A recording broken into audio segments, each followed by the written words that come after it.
You are listening to The Free Amigos. Hey, I'm Casper. I'm Mark. And I'm Tony. So I'll open it up, yeah? Take it away, Mark. Right. Welcome, everybody, to pod number 5 or season number 2 of the Free Amigos podcast. And this is going to be really good today.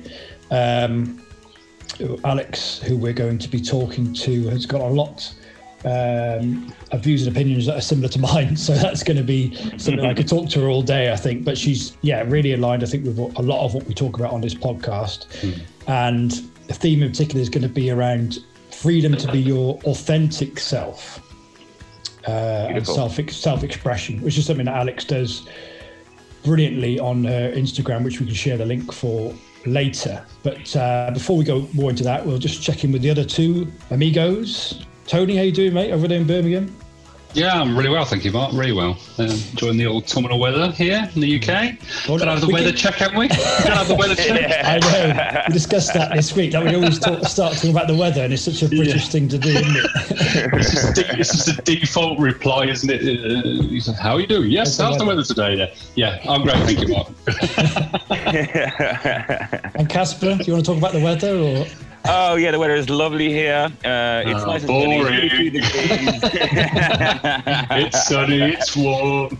No, we talked about this before, right? Look, in Asia, you don't talk about the weather. So the small talk is not about weather, it's about food. So yesterday I had some lovely chicken, and I actually popped in some nice vegetables as well, a little bit of fried rice. That's the small talk here. That's the small talk here. But the weather is still nice. All good. Awesome. So now we will check in with Alex Auñón over there in the mountains of Spain. How are you, Alex? Hello, Mark. Hi, Casper, Tony. Hi, guys. Hey, Alex. It's so nice to be here with you all. Yeah. Where exactly are you, Alex? I'm thinking it'd be north of Spain, but I don't. Valencia way. So, around there. Yeah, Valencia. Basically, we're about 40 minutes south of Valencia, near Gandia. That's how you pronounce it, Tony. Valencia. Tony's learning Spanish. He's practicing Spanish. Yes. Is it Pedro who's teaching you, Tony? I've had a few calls with Pedro. We've done some bits and bobs, and Miranda as well. There's so many Spanish speakers, like Evie as well, Neve, yourself. Yeah. Everyone seems to be able to speak Spanish, so yes. My Spanish is quite basic, but yeah. Dos cervezas. That's all you need. Por favor. Say again, I didn't hear that. Dos cervezas, por favor. Yes, that's essential. That's all you need, isn't it? That will get me by. But yeah, the S and the there's like I pronounce with it depends what word I sort of mix it up. S, the Valencia or Valencia. It's it depends what I'm saying. Yeah. You're at your family home there, aren't you? Yes, yeah. This is I've come back to my family home. I came back at the end of August. I was living in Malaga for 8 months, attempting to build my business there, but because of the whole lockdown and everything, it just it didn't happen, and I've ended up having to come back to my lovely family, which is interesting. Like I said earlier, just extra challenges, but it's all good. It's all good. Well, a lot of people seem to do that on this journey. Is like, I hear of a lot of people moving back in with parents, making these kind of sacrifices for the longer term gain. I've heard of a few people doing that. Yeah.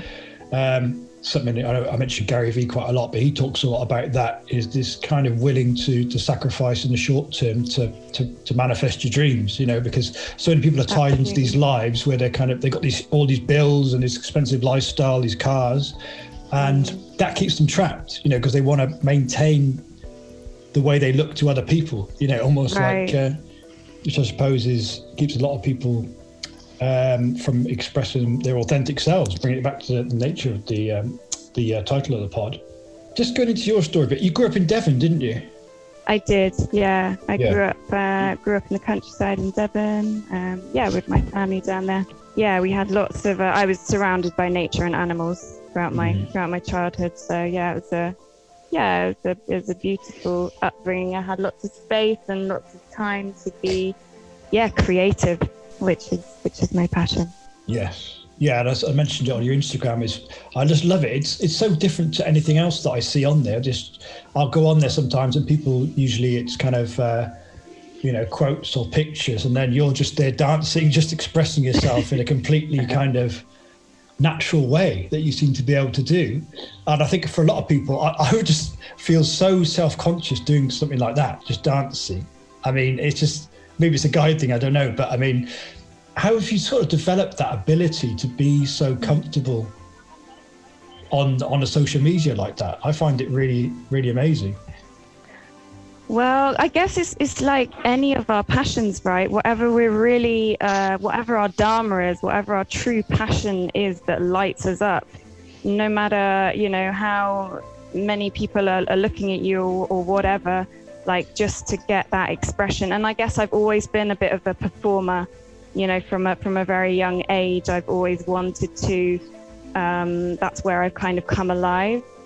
But it's, to be honest, doing the video journey when I joined SFM, which we're all a part of, when I joined last year and doing that first video journey, it sort of brought me back to my passion of dance. And I realized that doing video really resonated with me. And I did a few dance videos in there, and just the response that I got and the acceptance and the love and all of that, it really instilled that confidence that actually I can do this, like I can take it that step further and, make this as my living, make my passion as my living, so. Yeah. And I don't know, I've been on Instagram for quite a long time. So I've always been kind of used to putting myself out there in that way. But yeah, the dancing videos are a new thing. But yeah, it just feels right for me. It's my passion. Yeah, I think, touching on that, it did that for me. And I think a lot of people realizing that you could actually make a living out of what you love. Because many of us, it's kind of falling into a career where you just think about, I need to pay bills, I need to earn this amount of money. Yeah. And I suppose that's part of, aligning with your authentic self is to be more driven by, or to follow your passion, isn't it? Rather than just money. I suppose that's an essential part of it, isn't it? Following your heart over your head, you could say. Absolutely. And more so now than ever, we need to be, because with all the challenges that we're being faced as, a planet, like it's so essential that we have this, we tune back into our innate strength. And that comes from having, a wide open heart and really following, using your passions as that, that fire inside of you to keep on going. And especially as an entrepreneur, there's no way you can really do something if you don't have that full fire behind it. But yeah, I mean, there's just, I'm losing my trail of thought. No, don't worry. That happens all the time here. No, and that's why we're just here with the four of us together, just like friends having a conversation. That's the thing. Yeah. But there's one thing that you just said that I really like, this where you said I am kind of a performer, or I've always been a performer. And there's something really valuable in that, I think, is that those are the people that we look up to, right? Our heroes are that singer or that artist or that dancer. And there's something, what do they do? Well, we don't do what the fans don't do, and especially, if you look at like Mick Jagger or David Bowie, they dance like idiots in the streets, and we go like, I want to do that. I want to be free enough to not have the shame to dance in the street like an idiot. And there's something really amazing about that, what you're doing. Yes. Yeah. Well, yeah, totally. It's like when we really let go and just go, drop into our bodies and out of our head, it's where we can, feel our full, our fullness, like our whole being. You know, I've had various sort of mental health going on in my past, and when I found, like, I discovered, I mean, like I said, I've always been interested in, I used to do gymnastics, and then I went into doing Zumba, and then I found the 5 Rhythms in London a couple of years ago, when I was about on the verge of having a total mental and physical breakdown. And I found the 5 Rhythms, and the expression was so, like, you know, you come, you show up, the person, the space holder is holding space, and you just express, and you work through these 5 rhythms, and you get to connect with your heart, and you get to, you know, there's different rhythms that you go through, and you go through different emotions throughout this dance. But it was all freestyle, you know, it was all, I was like, oh my God, the breath of fresh air to come to a session like this where I could just be myself and totally let go and get out of my head and drop into my body and my heart. So yeah, that's been a huge modality and inspiration for me in my dance. And yeah, it's not like I just wanna, I mean, I love to put videos out there on Instagram, but as well, I'm creating, during the lockdown, I got inspired by the 5 Rhythms live stream, and I realized that's something that I want to do. So I just set up a live stream on my website, and then I actually sprained my foot during lockdown, so everything was like doubly or 10 times as more still for me. But yeah, and was that difficult for you? Was that difficult then? I imagine it was a really challenging time. Yeah, it was really. I mean, I know like everybody was going through huge challenges then, but I was on my own with a sprained foot, and like it was just, yeah, it was not great. It was not great. To not be able to dance was just like, it was, because that is my way of, you know, it's kind of like my medicine. So. Oh, I love that. Yeah. And you speak a lot about, say, with your dance and your healing, and I say I've looked into these 5 rhythm things, and we've got flowing, staccato, chaos, lyrical, and stillness. Yeah. And they're all different dances. Tony. Amazing, Tony. Wow. I do my research. I don't worry about that, sunshine. I do my research. I love that, Tony. Did you do that from the top of your head? Well, sort of in the background. One thing I did read, I've read on your website before, is you've got this one line where you're talking about the 5 rhythms and how they're all you totally freestyle. You express yourself how you see fit, and as the music takes, but they're all to different music. To each rhythm. And you've got this one line on your website which says, sometimes all you need to do is stop what you're doing, take your shoes and socks off, and then connect with the ground, and just put your favorite music on and just let loose and be wild. I think that's fantastic. I think if that was just your About Me page, that would say it all to me, Alex, from what I know of you. I love that, Tony. Thank you. And that's what I was going to say. You know, when we can like sort of push or try and go upstream, you know, we're trying to like force something out, say we're trying to get some work done, and we're just having there's resistance. It's like we actually just need to stop, we need to step away from everything and just do exactly that, and just get back to ourselves again, get back to our core. And really one of the quickest ways to do that, to connect with source and our inner truth, is by moving our body and connecting to the earth. And singing as well is like an instant connection to source and that flow. So in my healing as well, I did a lot of mantra singing to open up my throat chakra, which was just so powerful. So like dance and song are my main modality, but it's just so essential. And I just I recommend it to everyone who is having that kind of like feeling like they have to push something out or force something, and it's really like you just need to let go. Well, it's like water. Use an analogy of water. You try and push water uphill, it's going to be a struggle, isn't it? But you let it flow downstream, and it looks beautiful and seamless, doesn't it? Let it flow, baby. Yeah. That's what nature intends us. And you're saying about your healing. I know your throat chakra. Nature is our biggest teacher, right? It's our biggest teacher. Yeah, absolutely. Here. Without a doubt. Because I know you suffered with your thyroid, haven't you, in the past, and they've had that the dance and the healing has really had a positive effect on your health and well-being with that. Yeah, well, I actually I quit 15 years of medication last April. So I've been off that, and I've been healing myself naturally. And yeah, I've had all these. A main thing was for me to detox my body, detox my body of parasites that were causing imbalance in my mental health as well. And yeah, dance, song, mantras, Kundalini. Kundalini has been like a huge, and I know you've had various people on here who love Kundalini as well.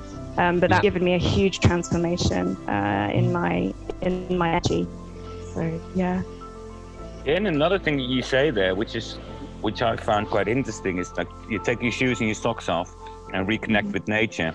Is when I started traveling and living on a beach now, of course. Well, when you walk on the beach, you're barefoot, so you're reconnecting with nature. And I realized only after traveling that for 30 years I've never done that before, because when I grew up it was maybe only like on a summery day when we had the sprinklers out in the garden, we were running around as kids.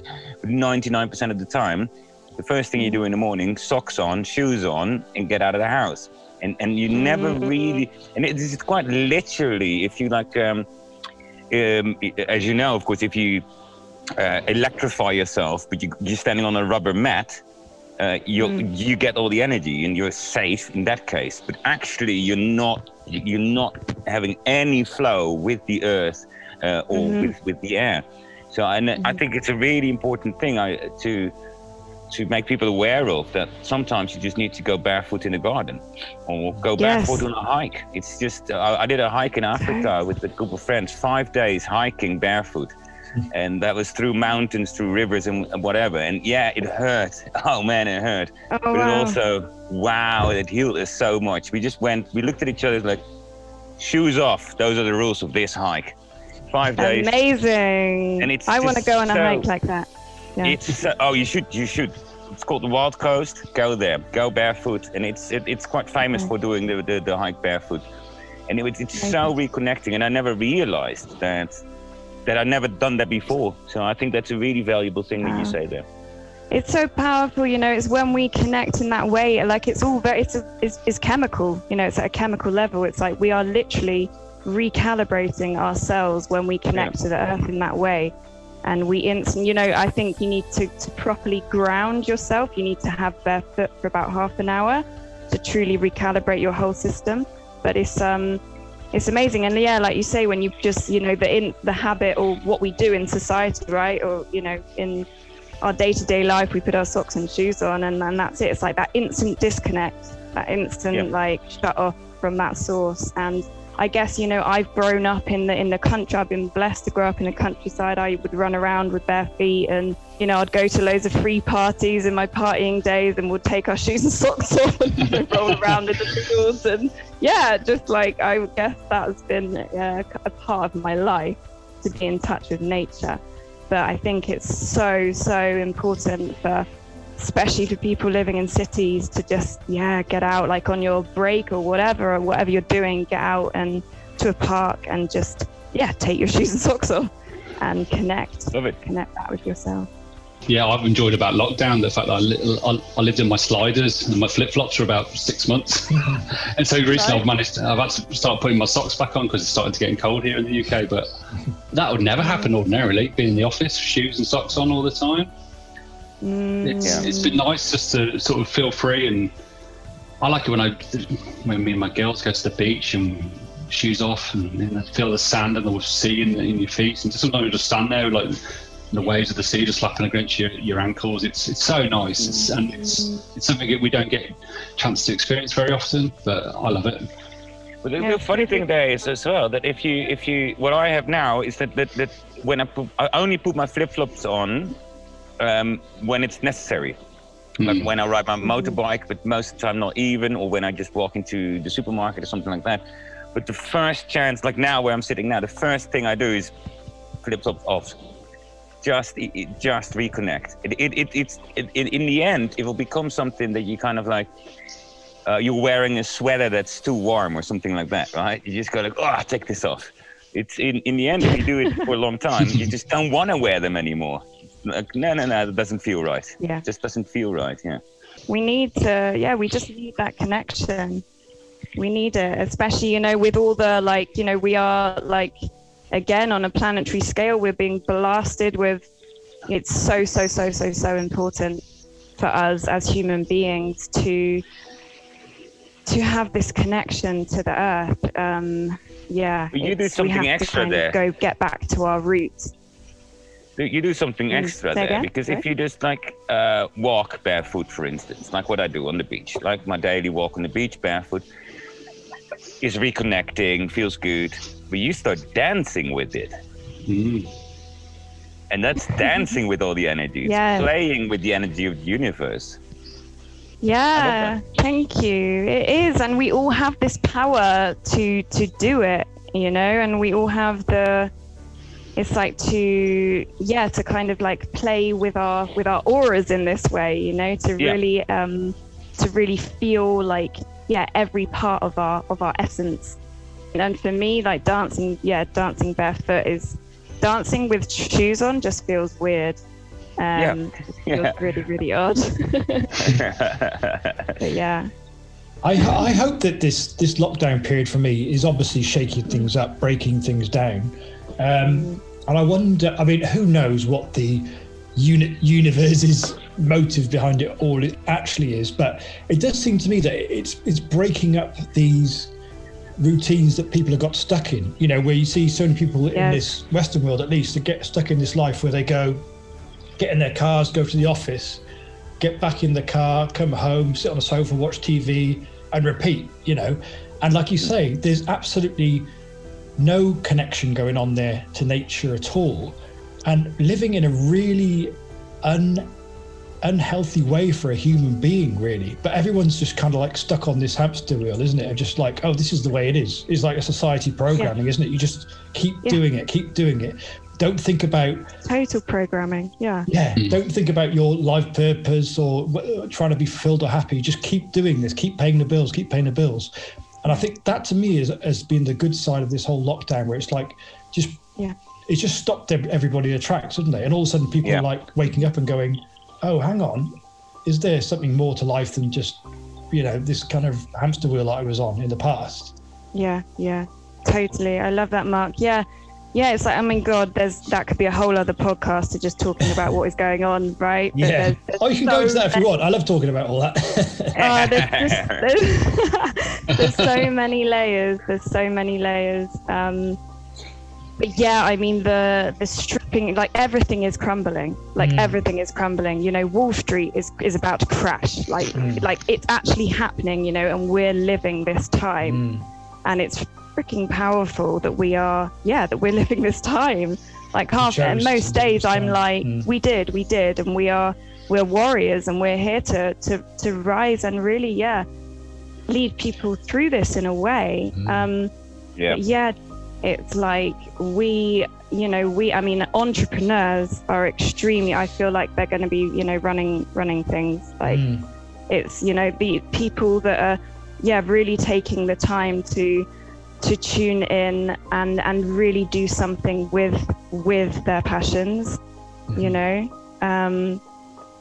Those that are willing to change and evolve will thrive. That's how I look at it. If you're willing to change and evolve, you'll evolution. Thrive. If you hold on to the past and keep wishing things were the way they were, then you're going to have a bad time for all this, I think. If you're kind of just clinging onto your job, or just like, just trying to sit it out, whatever it is you're doing on furlough, or whatever it might be, just waiting for your job to come back, you're going to have a tough time, because it's not the whole world is gone now. There's something new coming. I don't think we all know what it's totally going to be, but it definitely involves everybody being willing to completely change who they were. That's the way I look at it anyway. Absolutely. Like it's we're not going back to any normal, we're not, and what the hell is normal, like what the hell was that? Nothing was really working anyway. But it's so I think it's, of course, it's something that, like, it's global, so everyone is just going on, like what's going on. And one of the things that we talked about a little bit before here as well is, for me, it's so interesting. I just had my mom on the phone yesterday, and my mom said, well, here in Holland, everyone is going insane. It's like rules, you can do this, you can't do this, you must do this, you must do that. And at the same time, I'm just here, and we're all just here going, we chill out.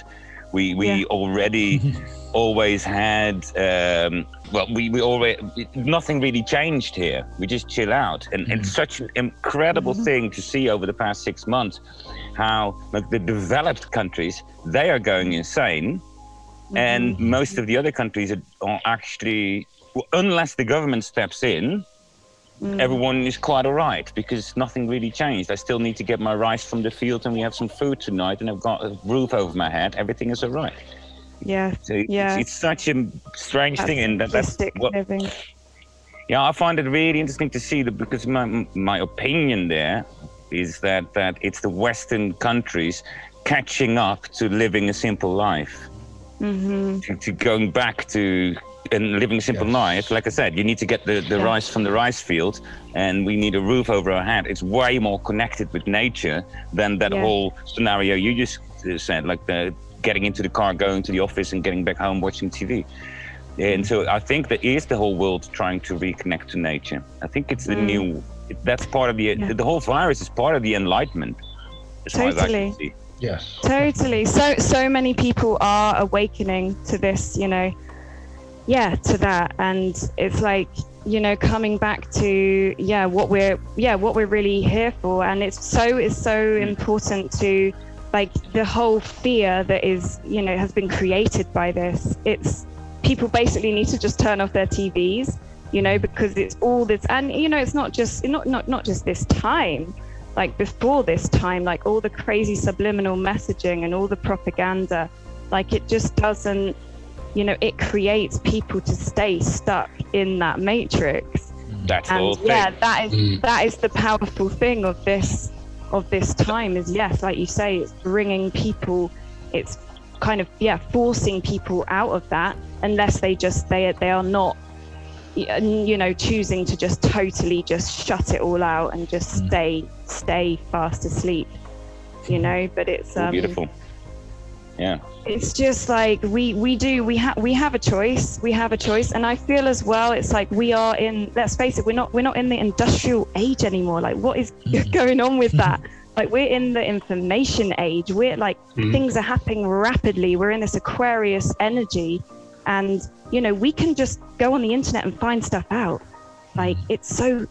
I mean, I know we are bombarded as well. There's so much information out there.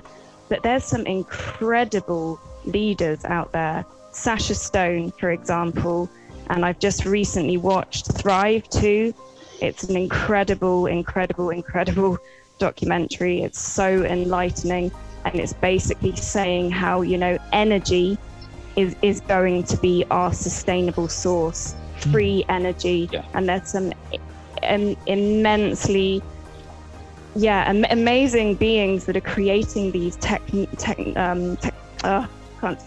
these devices that are harnessing this energy to sustain the planet, and so many of these people have been suppressed and silenced, like with all these holistic doctors. So many of them murdered, because of their changing, people's health rapidly with plants generally, or energy.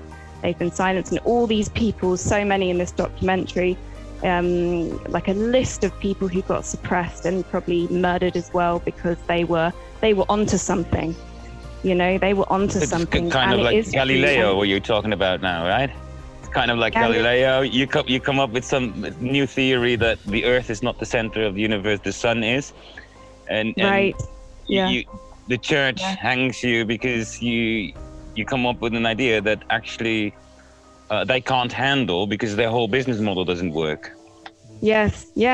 Well, exactly that. And that's why I feel like what the elite, they're freaking out. They're trying to get loads of money with creating this toxic, hideous vaccine, because they can see that these people are, people are rising and they are creating amazing things for humanity, and it's free, you know, and it's abundant and it's there, and they are shaking in their boots, and everything's crumbling.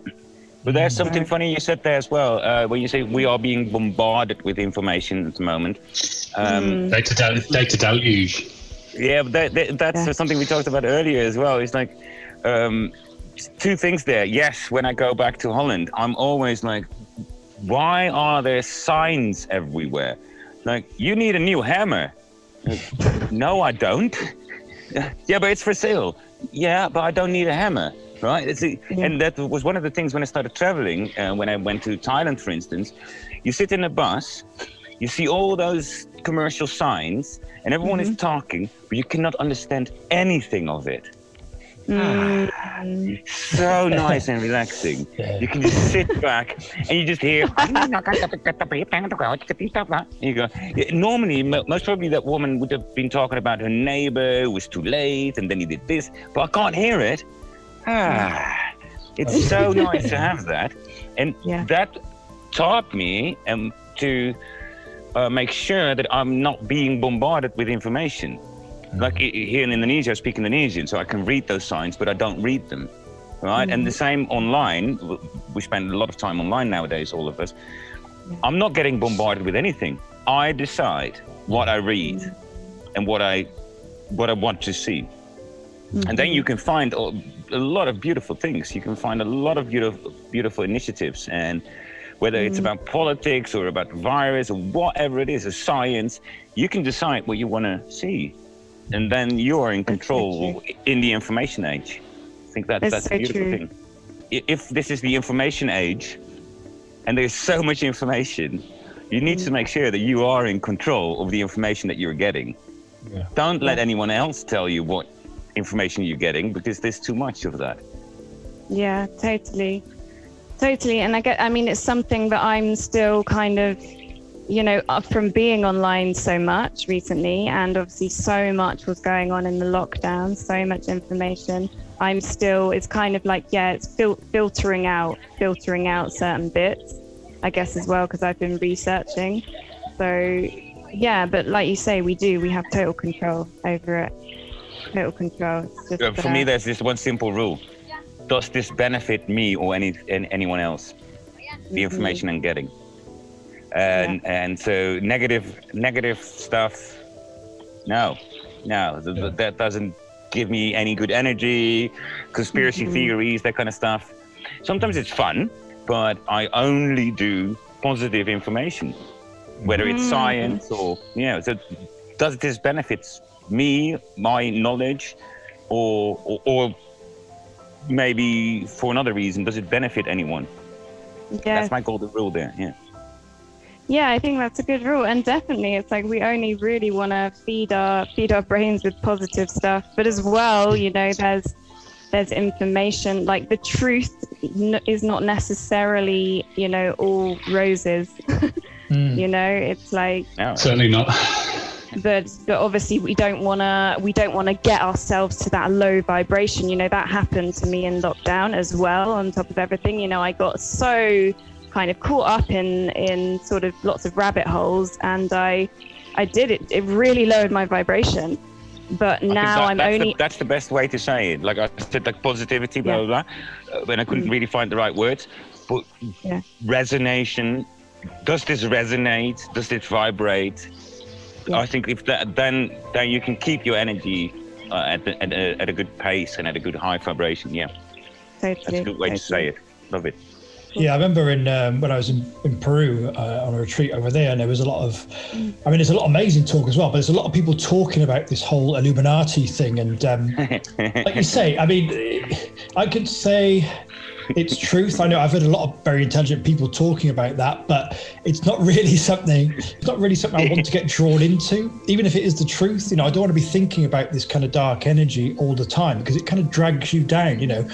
Yes, I know there's this kind of like these dark energies in the world which kind of control human beings, that kind of thing, but I don't think it does any good really to think about that too much. You know, I think it's really about focusing yourself, healing yourself.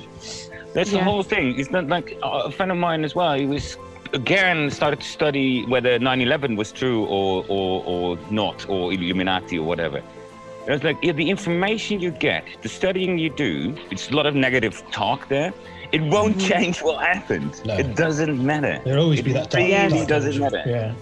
It's so true. There's, what's going to happen is happening. And we can just let our energy go there. And it is that, the essential thing is to come back to, like, we have control over ourselves, right? We are sovereign beings. So it's coming back to us. Yeah. Within all of this. And I guess that is another beautiful thing about the lockdown, is that we all had to come back. We all had to sit with our shit. We all had to sit with ourselves. Yeah. Literally, yeah. Like, well, hopefully not too. Yeah. Not too literally. But we had to face ourselves, and for so many, it's for many that have not gone there, that is some intense stuff. Yes. I mean, if you've been sort of going through a bit of a healing journey, you're kind of, you're used to facing yourself in that way and facing your shadows, right? But it's like, we just. Well, I just imagine lockdown for a lot of people has been having like a mirror metaphor, hasn't it? They've had to look at themselves, perhaps more in more ways than one that they may have wanted to or even had to before lockdown happened, and. A lot of distractions taken away, isn't it? Not all of them, totally. A lot of distractions taken away. Like a lot of, people might go out to clubs and restaurants, or I know TV's still there. It would have been really interesting if TV had gone, or, Well, you said before, how would the lockdown have been if the internet was down? Yeah. Which is a really amazing mind experiment. But then I realized just yesterday, they used to do that here in Indonesia before. And actually they did like a year ago. So just before elections, they squeezed the internet. So the government did that basically. They controlled the people with the amount of internet. And they did had blackouts, power cuts and at a certain moment I went like, someone is benefiting from this power cut. Like, the cable broke down. We don't really know what happened. And you see how the world changes when there's a power cut, especially, of course. Then the whole world just poof. What are you going to do? Locked down and locked out.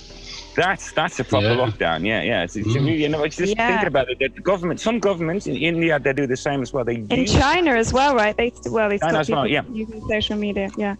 Just squeeze the internet. It's incredible if you think about it. But that was just a sidetrack there. But we're sidetracking the whole conversation anyway, so that's quite good. What is this? Yeah, this is true.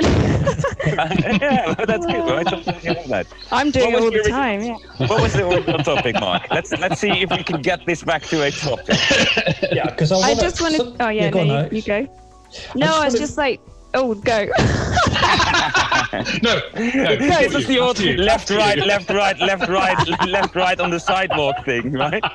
Oh my God. Beautiful. Well, it's your pod, Alex. So if you want to say something before I jump in. Well, no, I was just gonna say, like, at the beginning of the lockdown, it's why I was so inspired to create my live dance stream, to bring people back to their bodies, and bring people back to themselves in all of this, because there's just so much that actually we need to feel that strength within ourselves to be able to face whatever is going to happen. And I started going live, doing live dances on Facebook, and then my foot happened, but when I created that, it was like I'm going to be relaunching my live dance stream soon. I'm just waiting for a cable to turn up for my audio. That is what... This is your sacred dance haven. Yes, stream, exactly. Yeah, I did one stream in July, and then I couldn't do any more, and it's just coming back now, but I'm going about it a different way, and I feel like I'm just getting sort of people who want this space, getting them to know about it. And it's going to be a live healing space and dance space for people to embody themselves, to embody their true selves. So I feel excited about that. And that is kind of like my whole intention with this, it's that I feel people really need they really need to reconnect with their bodies and themselves. Dancing is something that I only used to do when I had a few beers, but it's interesting. We often talk about children being inspiration on this pod, but my daughter, as they do when kids are young, she does just dance all the time, and sometimes I'll be sitting there watching her and she'll go, "Get up and dance, Daddy! Come on!" And so there'll be like something like. You go I'd love to see your dance, Mark. But I'm like, I do dad dancing, But it's interesting. Like I watch I can, doing this dancing with my daughter. I'm like, what? It's not expressive at all. And it is like, if you try and move your body in different places, you can kind of feel these blocks, almost like your mind going, "Oh, you can't dance like that." There's restrictions, isn't there? Like, "Oh, as a guy, you shouldn't dance like that."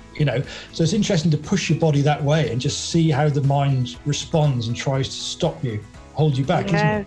It's almost like that's what it's all limiting beliefs, isn't it? That's what I love about children, though, right? They keep you in that present moment. They're just like, "Come on, let's do it." Yeah. And I can see that so much, that Mark. Like, "Go on, Daddy." I was thinking about you actually yesterday because there was this kid here running around naked, of course, as you do.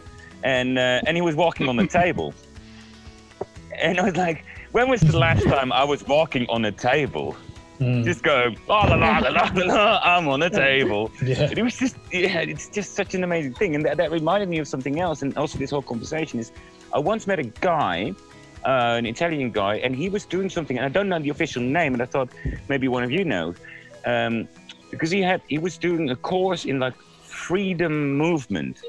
And that was basically, he was on the beach and he was just moving whatever he felt like moving. So he was not even like dancing. Sometimes he was just rolling around.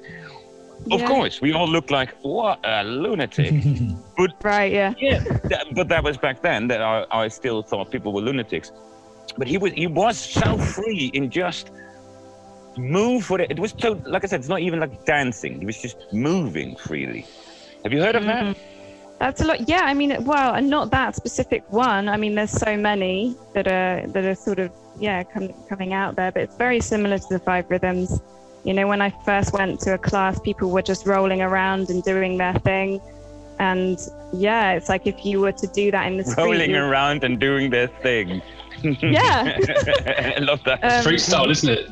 Yeah. It is totally, but it's like freestyle. Yeah, it's so important, like to drop in like that, and to kind of shut everything out. I mean, in 5 rhythms classes, they say like, don't drop into yourself. Like, don't necessarily look people in the eye. Just tune into yourself. That's what it's all about. And even like, I mean, in 5 rhythms classes, you can't really close your eyes because you just have to end up, knocking into But, it's like that, like you're saying, Mark, about, not feeling like you go into your mind about what you're doing or how you're looking or how you're feeling. Yeah, lose your inhibitions.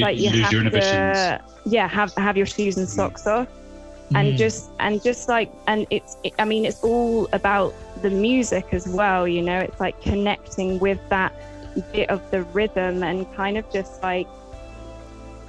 breathing with the rhythm and sort of like creating, I don't know, I explain when I dance, like I kind of create a bit of a story with the rhythm that I'm listening to, and just, you can move, like individually move each part of your body, like, circle your feet and just like literally get chi flowing in every part of your body, just like loosen up in that way first, like, wiggle your wrist, wiggle your hip, like just go through each part of your body, and then just kind of like, you just drop into the music. And the more you start moving, like as the rhythm, like I guess I'm talking about rhythms, that accelerate as well, like the 5 rhythms start slow and then goes high and then goes low again.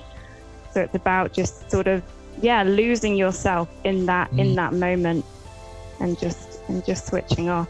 There's a lot of it, I think, is fear of other people's opinions, isn't it? Like if you said to me now, right guys, we're all going to get up and we're all going to do a dance, like a freestyle dance, the first thing I'd be like is, I'll turn the camera off.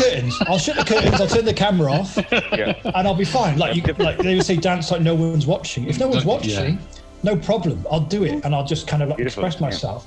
As soon as I think somebody might be watching, all these thoughts come up like, oh, what they're going to think, that I'm gone crazy in my house or something. I'm just dancing around in my living room. But the funny thing is that they will love it. If you see someone Lily will, dancing, his daughter will. Yeah, she would, let's say you walk down the street and you see someone just going woohoo in his house. Infectious, you go, right? He's It's rocking like, it. He's Yeah. feel that good feeling when somebody's having fun, and doing that thing. And not giving a damn, basically. Yeah. Right? Like that's the thing here as well. I don't care what you think. I'm going to do this. We build that up, don't we? It comes in adulthood somewhere, this fear of what other people think, and I think that's a main block to. Yeah, but that's being why our it's so authentic interesting. self, What we started off in the beginning. It's like if you see like Freddie Mercury. We talked about this before. Writing Bohemian Rhapsody is not possible if you think about what other people will think of it. Yeah. It's impossible to write or make art or express the really cool, good things if you have that fear.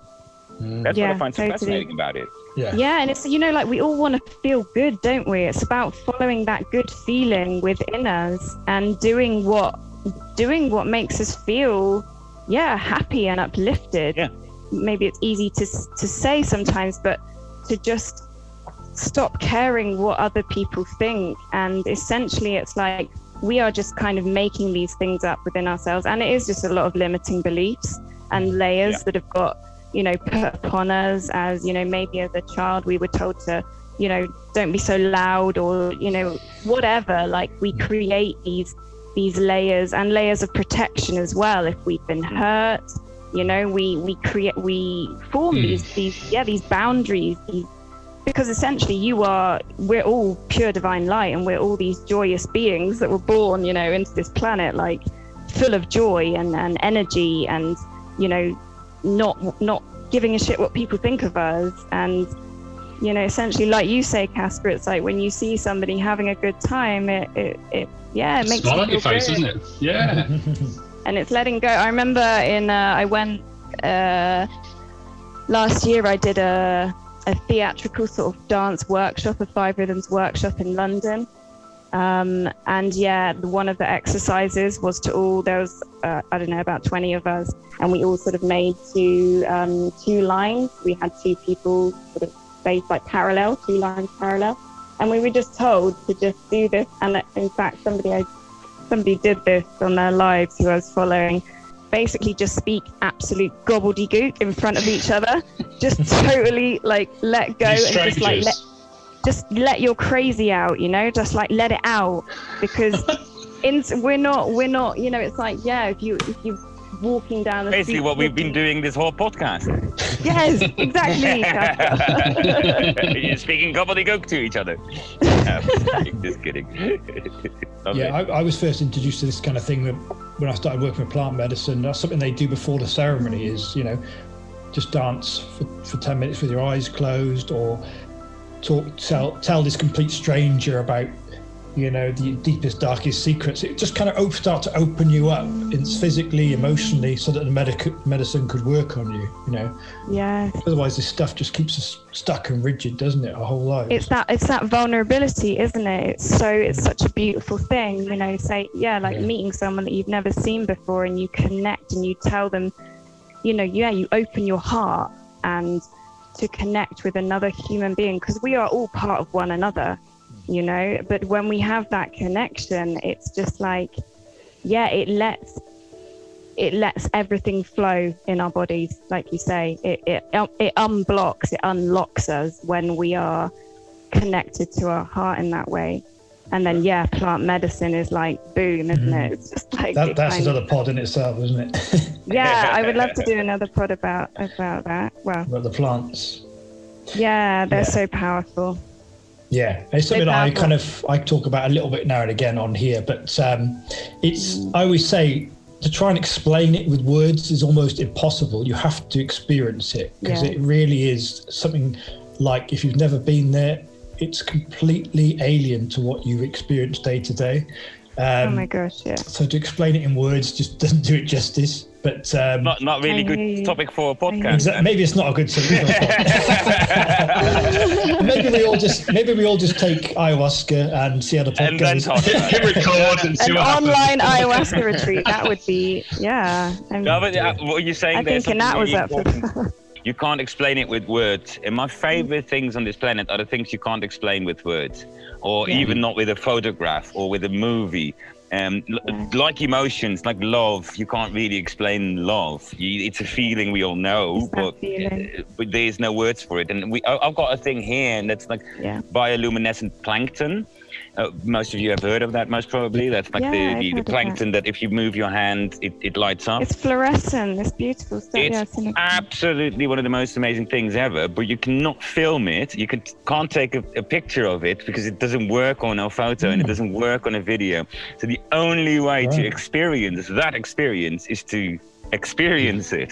And that's just such a cool thing, right? I've seen that, Casper. I've seen a documentary with David Attenborough who did.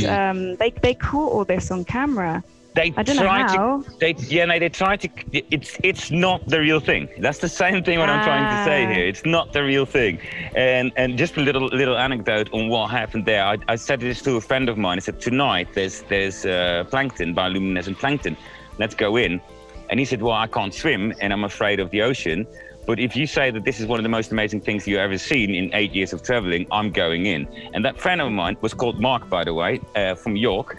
And he was covered with tattoos and piercings and all that kind of stuff. He got into the water. He was waving his arm. And the one thing he shouted is, look, I'm a princess.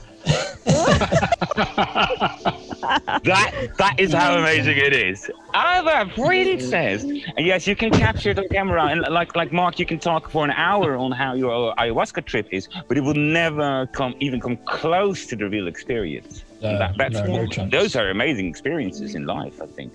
Definitely. Love those things.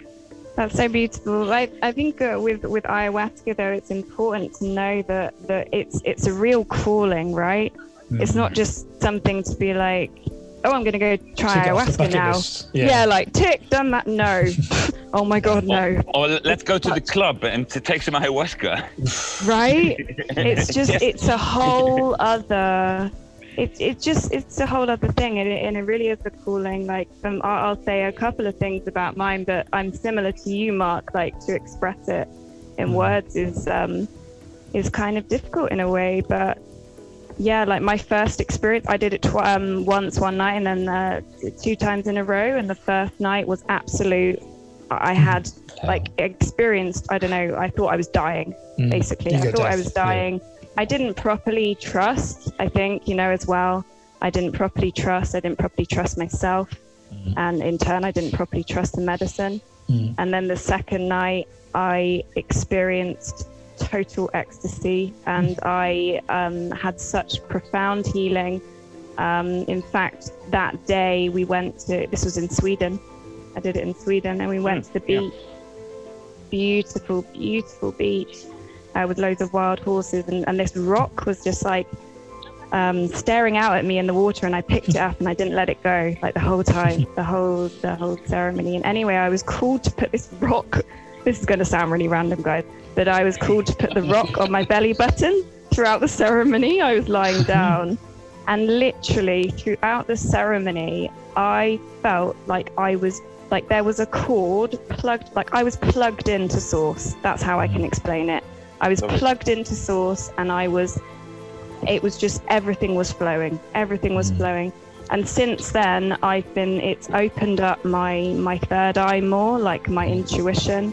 And sort of, I've been channeling music anyway, but I've been more of a channel to just, various, more expression. More of my expression has been opened up, and I'm channeling words, and it's such a profound medicine. It really, really, really is. Now, what led you to seeking out the plant medicine and doing those ceremonies, Alex? I was at a time where I was really feeling like I didn't know what was going to help me. Like I was feeling it as such a loss. Like I did this last August, and I basically had a bit of a breakdown the year before that. I basically quit my job, left a 7-year relationship, left the country I was living in, quit my course, and I just crashed. And then I was still going through it, and I was like, I felt this darkness inside of me, and I was just like, I have to do something extreme, because what I was doing wasn't getting there, you know. And nothing was working. Not really, no. And I was just like, you know, I've always been a girl who's like, you know, I commit to my healing. I mean, since a doctor told me that I was going to be on medication for the rest of my life, I knew that wasn't for me. I just knew. I knew it. Same here. Yeah. And I made the decision to fully commit, and that I said to myself, I'll do whatever it takes. And, you know, with my circle of friends, very close people to me, my sister, you know, just telling me about the medicine, and I just was like, I'm doing this. I'm going there. And yeah, it was, I mean, I went there on my own as well. I went there on my own, and my heart was very closed at that time, very closed. But I met this girl from Russia, and we drove together, and there's beautiful people there. I knew the lady that was leading the ceremony, in fact. But yeah, it was just taking that leap, into the total unknown. And yeah, it's one of the most intense and best things I've ever done.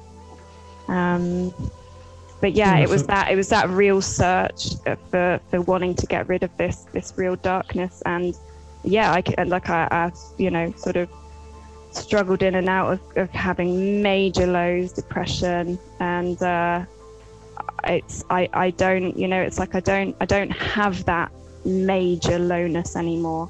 And I have so many empowering tools as well, which yeah. But you know, it's like with healing as well, I feel it's like, I think with a lot of people and with me as well, I thought, oh, I'm going to get to this moment where I'm going to be like, I'm healed, you know, like, you know, like with your mental health, like, yeah, it's done, like no more.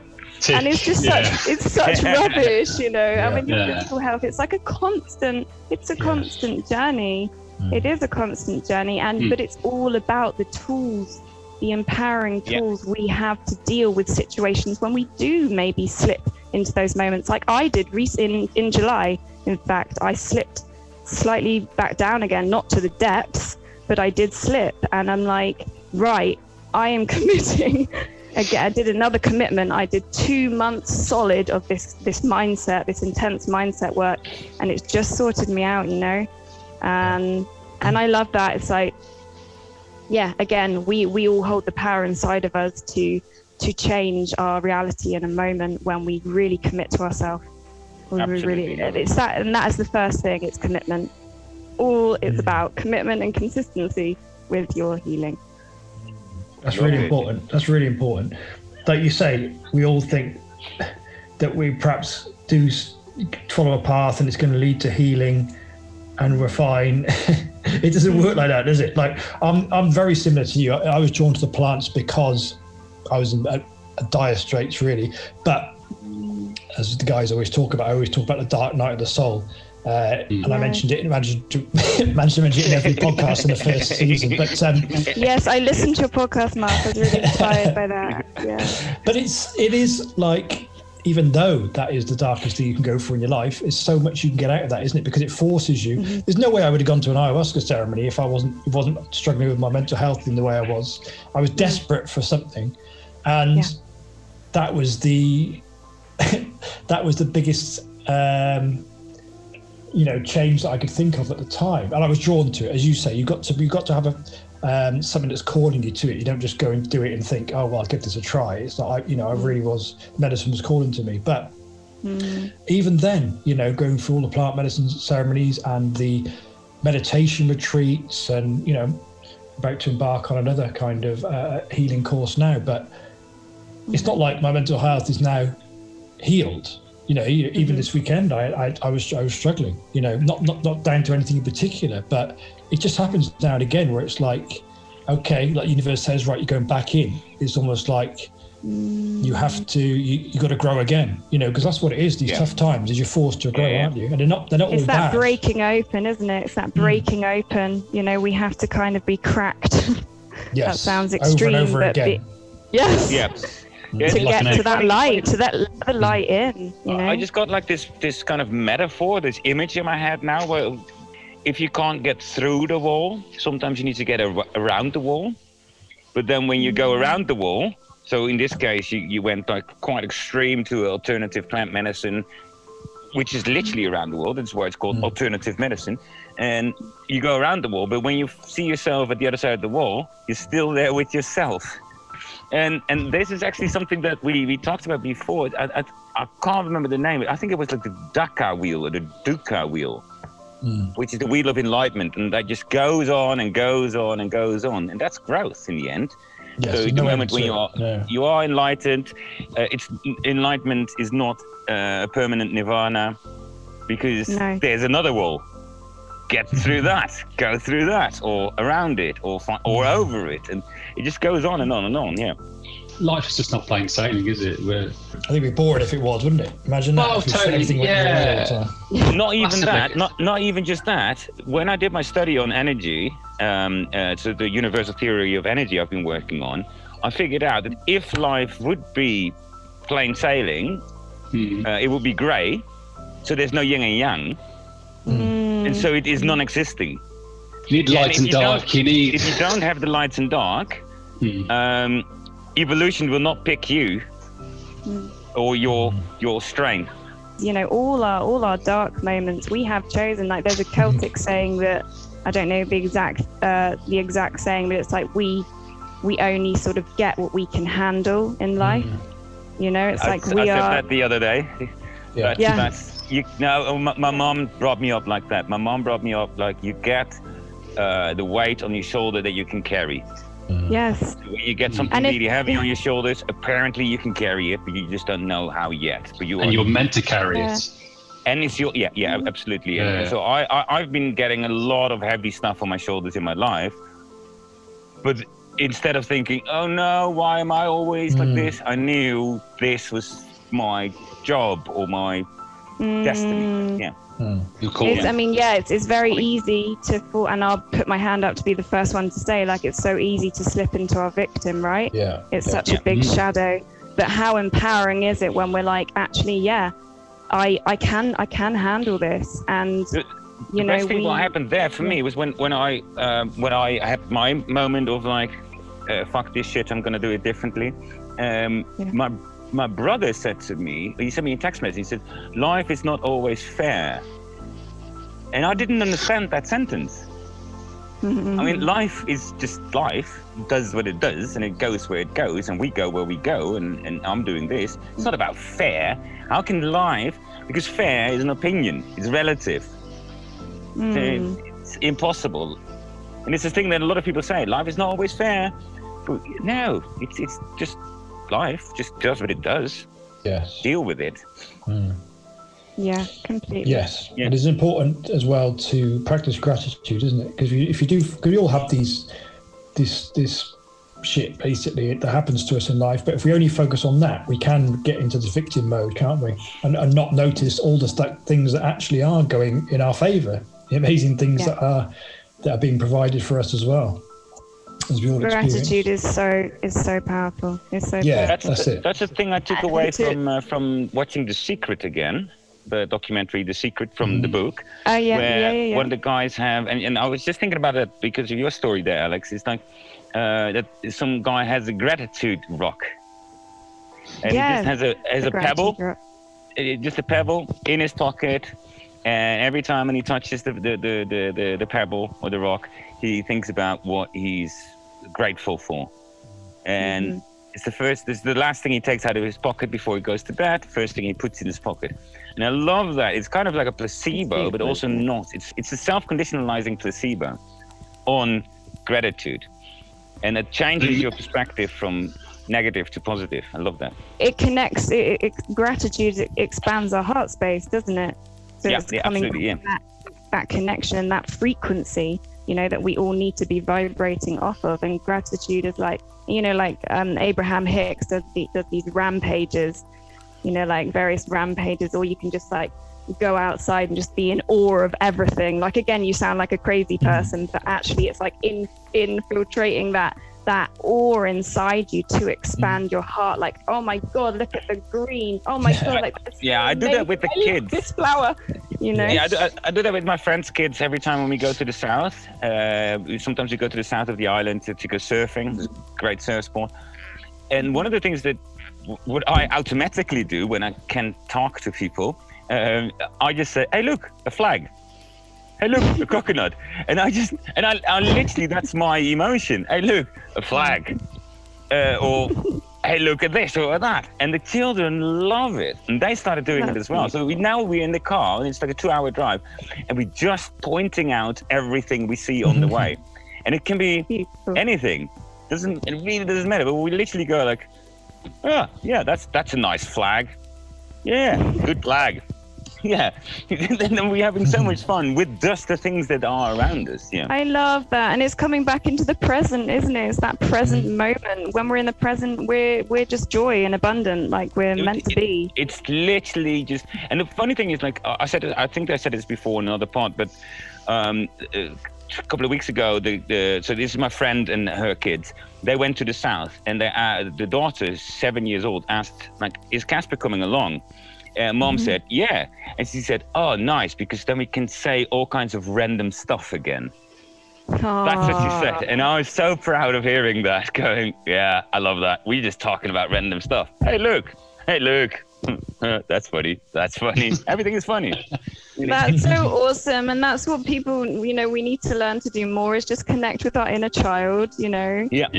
We are all children, and that's why it makes us feel so good, because, you know, it's just that letting go and just embracing yourself. And yeah, Absolutely. One thing my kids taught me in terms of having a daily gratitude routine is having that great attitude, and I use it as a bit of an amalgamation together to form gratitude, great attitude. And my kids have taught me that. They say they live in the present, they're always happy, and the fact that they just enjoy everything about life. They don't, like you said, they're never the victim, or never feel like they're in a victim state. Everything's happy and fantastic in the world. And sometimes when I try and just spending even 5-10 minutes and regress back to that and just being, and that's something I've tried to be conscious about recently, especially lockdown, is to be present, not only myself but with them, and discard everything else while I'm thinking about what I've done yesterday, what I need to do tomorrow. Just concentrate and just being here now with them and having that gratitude and that great attitude with them. And kids just do it innately, and I love that, and I miss that about being a child some days. As a child, like to have that ultimate presence with their parents or whatever, and it's like, you know, you are creating such an incredible space for them to just to be, and it's so important because so many just don't get that. So kudos to you. I never say that. You do now. That's so weird. She's even going to put a sticker on your face. Boom. I'll pan you afterwards, Alex. Nice. No. But you say something really interesting there as well, Tony. It's like when we talk about meditation, most of the time, we talked about this before as well. Like meditation, a lot of people think that they need to sit on a rock or in a cave and go hum. But meditation is exactly what you just explained. Not just giving the mind the rest of not thinking about the worries tomorrow, yesterday, or anything like that. And just I literally have that conversation in my head that, like, okay, I need to slow down, be in the now, and I think about, oh, yesterday I said this and that, and I shouldn't have. Again, that same kind of energy field, like that thought is not of benefit of anything. It's not going to change anything. Tomorrow I need to do this. That thought is not of benefit of this moment. Again, that positive thing, and then you just slow down completely, and that's why you don't have to sit on a rock or in a cave. You can walk a beach, or you can sit on a bench in a park, and just be in that moment. Be mindful of it. Yeah, I love that. I think that's really powerful. And children, another thing with children, of course, is that they see new stuff every day. So to be honest, in my life, my kids are my best teachers. Yeah, I learned so much from them, honestly. Children and nature are our teachers. Yeah, throw them into a 100%. forest. That sounds a bit weird, but throw them into a forest and see what they'll do. They'll pick up a stick. And you remember that story for me as well. The moment when I picked up a stick and laughing about a crooked stick, like, that's a stupid stick. I knew I was alive again. That was a massive enlightenment moment for me. That why are you laughing about a stick? And a friend of mine, I knew I was alive again. Yeah. Laughing about a rock, laughing about a stick, laughing about a flag. That's a funny flag. It's simplicity, and like even just like you know eating, like being mindful when we eat, like coming back to our breath. Yes, there's a tendency to rush, isn't there, with eating that I find, especially during lunch during the day. It's like, well, I eat this as quickly as possible. I've got to get to this meeting, but when I realise I'm just rushing through this, just kind of like looking at what's on the plate here, all these plants and animals, how do they get there? You know, isn't it amazing that they've given their lives for me? You know, for me to live. I mean, it's incredible, really, when you look down and you're like, the journey that stuff has gone through, and it's a life, you know, that you're consuming. And you should take your time, really, and it should be like a meditation in itself, shouldn't it? That's so beautiful. Yeah, it's that giving that gratitude exactly for everything that's gone onto that plate, and that, you know, obviously that brings you back, and you know, just tasting your food properly, and the color and the smell and everything. Yeah. But yeah, you know, that gratitude piece, like me, I'm pretty much vegan. Sometimes I eat fish, but the other day, me and my sister have gone out and had pizzas with cheese on. And that's totally like, you know, I just don't. Pushing the boat out. It didn't feel right, really. I did feel a bit like, this is a bit much. But afterwards, it was like, just coming back to that gratitude of what has gone into that, and the cows and their milk, and like, thank you for this. You know, it's like, it's gratitude. Even the plants. Though. I remember I did. And the plants. Quachuma retreat up in Scotland, and one of the things I said at the end was like, this cactus has given its life for you to consume, to have this experience. And I was like, I never thought of that, you know, a plant life, giving up its life for you, you know. So anything we consume, anything on that plate has given up its life for you. So it's humbling in that way, isn't it? It's not just like, eat as quickly as possible because I've got to do work. It's like, wow, what an incredible sacrifice this all of these lives have made for me.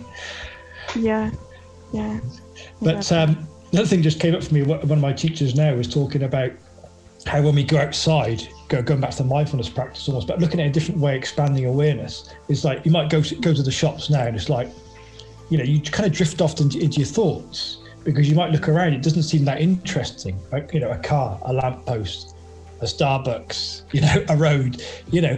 But then expanding the awareness out to realise that you're on a planet, you know, this huge ball of rock that's going around a sun. There's like whatever, an infinite number of suns, and it's kind of just rotating around a center point of a galaxy, you know, and you just stood on this rock. It's like, this isn't boring. This is anything but boring, this life, you know. It's absolutely amazing. But it's often we get drawn into that, just kind of, life's boring. You know, mundane. Yeah. It's anything totally. And that's when we are, I love that you say that, because it's so, I say that often, you know. It's like when we are caught in that mundaneness, it's like, just zoom out, like it's like a miracle. We are here, you know. And it's just we're points of awareness in the you know, floating around in the cosmos. Like, it's just unbelievable, really, that that we're here living this experience. Yeah, absolutely. I don't know where Tony has gone. Tony he said he had to gone to the door. Go to the door. This has been a longer pod than usual, because I think it's just something I think we could talk about all day, really, couldn't we? It's like so many different things, so aligned in all of our thoughts and ways of thinking, and it's fascinating to have these kind of conversations, you know, the more expansive thinking, and throw some of these ideas around, because it's so important. This is exactly what I think this new energy that's coming in now is all about. You know, people waking up, healing themselves, you know, breaking free of these old conditioning. So amazing pod. We Alex. are Thanks so creating much. this unified field. You know, it's all about this unified field of this awakening, which everybody We're all on needs. board. Yeah. I was gonna sing for you, but I don't know if we've got time. We do. Always have time. It's much better than we do.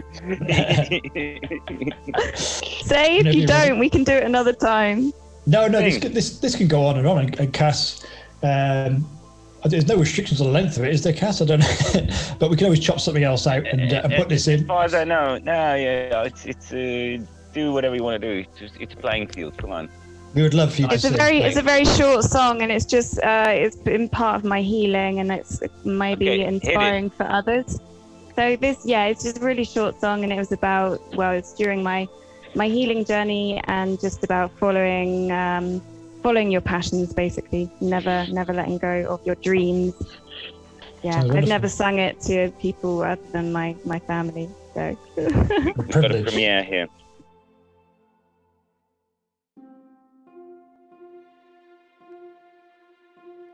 Trust yourself with every cell of who you are. You are worthy of an amazing life, full of love, happiness, and peace. Know you are safe to express. Shake off the repression. Your light is always inside of you. Let it fill the world and not hide in you. Everything you need is within you. Breathe and allow the power to fulfill you.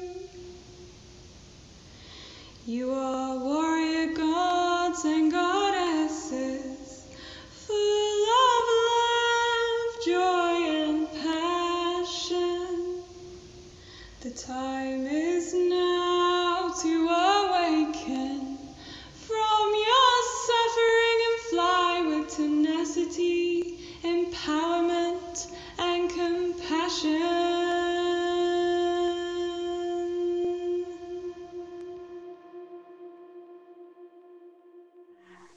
Wow. That's powerful. I had to just stop. I was kind of just writing some things down. I had to just stop for a minute there, close my eyes, because the words were so powerful there. I was a bit And wobbly melody then, as well. but I hope you enjoy it. So Celtic and also a little bit old Scottish. Amazing. Yeah, this really reminded me of some music I've been sending to Tony as well that I've been working on a couple of years ago. So I love this stuff. Amazing. But these I've words written deserve 6 songs, and I'm really wanting to get them out there, which I'm gonna be doing. Amazing gift you've got there. Yeah. And amazing that you're now sharing it with the world, which is the journey we're all on, aren't we? Finding our gifts and sharing them with the world. Yeah. It's powerful. Amazing to see. It's an inspiration as well. Thank you so much, guys.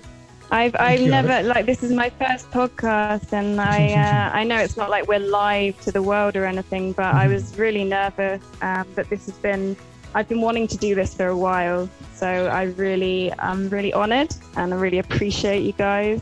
And thank you. We're glad you changed your mind and decided to come on, Alex. We're really I wanted you to come on because the message is so aligned to what we talk about, and you just broken down another one of those fear walls, haven't you? Which we're all trying to do. You know, whenever you feel that pushback against fear, there's on the other side of that wall is a new you. You know. Liberation, total liberation. More authentic self. There we go. We go back to where we started. Yeah. Yay, we made it. We did it. Fantastic. Thank you, Alex. All right, we'll wrap up there. Yes. Thank you so much for your time, Alex. And hopefully we'll have you on again in the future. You know, we'll follow your journey as you go along. I'd love to be back on. And yeah, I'll be following your journeys as well, guys.